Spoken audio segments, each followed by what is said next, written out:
Welcome back to the channel. Welcome to this episode of Mark's Garage. We're here. The bikes have been put away for the season. The oil has been changed in all of them.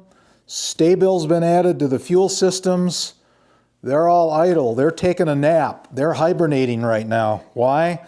Because we live in Wisconsin. But the neat thing is, and being part of the Group 66 Motorcycle Club, is that right now, this is Thanksgiving week, right now we're starting the discussion about where in the heck are we going to go next year. We've already been on some pretty remarkable and epic rides with the group. Last year was really memorable. We did a ride out west. We covered the Beartooth Pass. We went into Yellowstone Park. We also rode the Lolo Pass all the way to Lewiston, Idaho. In fact, I'm wearing my hat here, Hangar 180, which we got to stop at, which was just great. I'll show you a few clips here of that ride.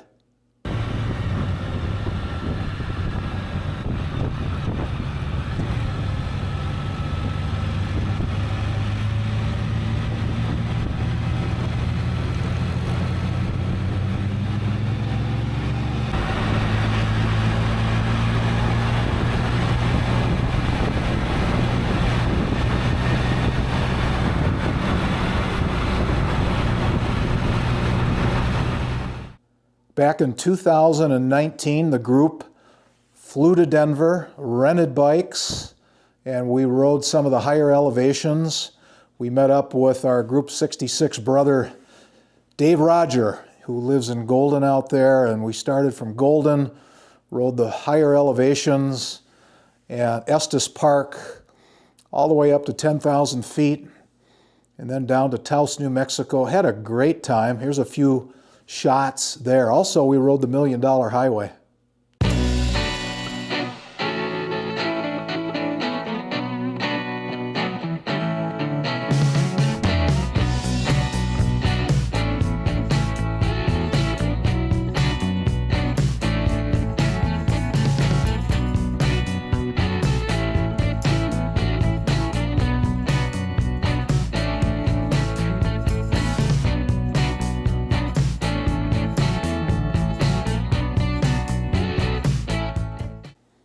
So the calendar year 2026 marks the 100th anniversary of a very famous road here in the United States, and many of you are going to know this road and have ridden it, probably, Route 66. So there's a lot of Centennial activities and parties and all kinds of things starting to develop, but there is some discussion among the Group 66 riders here that we should probably leave Elkhart Lake, head down to Chicago, go for a ride on famous Route 66. So we're talking about it right now. In the late 1960s, our family moved from California back here to Wisconsin. And I can remember traveling on, I was about 10 years old, and I can remember traveling on Route 66. And in particular, there was one gas station I remembered called Stuckey's. I'm going to show you some photos here of some of those gas stations. I think they were well ahead of their time in terms of their marketing and their merchandising, the scrambled merchandising that they did. I think that they were pretty well known for snacks and pecans and pralines and all those kind of things. So yeah, I can remember stopping there and getting a snack and doing that. And now look today.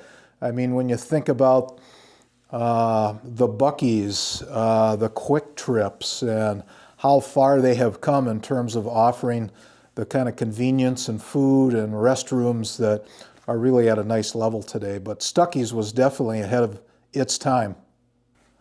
So here's a little more info about Stuckey's. Believe it or not, they are still in business. And in 2019, the granddaughter, whose name is Stephanie Stuckey, purchased the business, and she's trying to reinvigorate it. And I think they've added a couple of new locations, but there's a total of 65 locations across the United States. And how about that? So Stuckey's is continuing, and hopefully maybe we'll get to stop at one if we do our trip. So Route 66 really was recognized in a lot of popular culture.